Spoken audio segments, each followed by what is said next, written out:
warahmatullahi wabarakatuh. Perkenalkan, nama saya Badrul Zaman dengan NIM 1872250059 dari Prodi Pendidikan Ekonomi dengan mata kuliah Ekonomi Koperasi dan UKM Fakultas Ilmu Pendidikan semester 2. Di sini saya akan mengumpulkan tugas UTS saya yaitu Ekonomi Koperasi dan UKM dengan dosen pengampu Cynthia Anissa Rahman Putri SPD MPDN 1. Jelaskan sumber pendanaan koperasi dengan UMKM di antara sumber tersebut yang mana paling menguntungkan. Modal koperasi berasal dari dua sumber, yaitu modal sendiri dan modal luar atau modal asing. Koperasi dapat memanfaatkan modal sendiri dan modal asing dalam upaya memenuhi kebutuhan modalnya. Modal sendiri adalah modal yang berasal dari koperasi itu sendiri atau modal yang menanggung risiko. Pendanaan UMKM ini berasal dari dana pribadi, hanya tabungan saja. Penjualan aset pribadi pun dapat kamu lakukan untuk memenuhi kebutuhan modal usaha UMKM. Umumnya, investasi pribadi mutlak diperlukan kebanyakan UMKM di Indonesia. Pasti menggunakan sumber pendanaan ini untuk modal usaha UMKM awal. Yang paling menguntungkan di antara kedua sumber tersebut ialah tentu UMKM, karena pengembangan UMKM di Indonesia mendapatkan dukungan penuh dari pemerintah karena keberadaannya mampu mendongkrak perekonomian nasional. Salah satunya bentuk dukungan ini adalah pendanaan untuk modal usaha UMKM.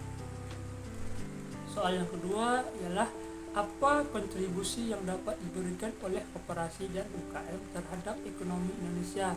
Jelaskan dan berikan contoh. Peran UMKM sangat besar untuk pertumbuhan perekonomian Indonesia dengan jumlah mencapai 99% dari keseluruhan unit usaha. Kontribusi UMKM terdapat PDB juga mencapai 60,5% dan terhadap penyerapan tenaga kerja adalah 96,9% dari total penyerapan tenaga kerja nasional.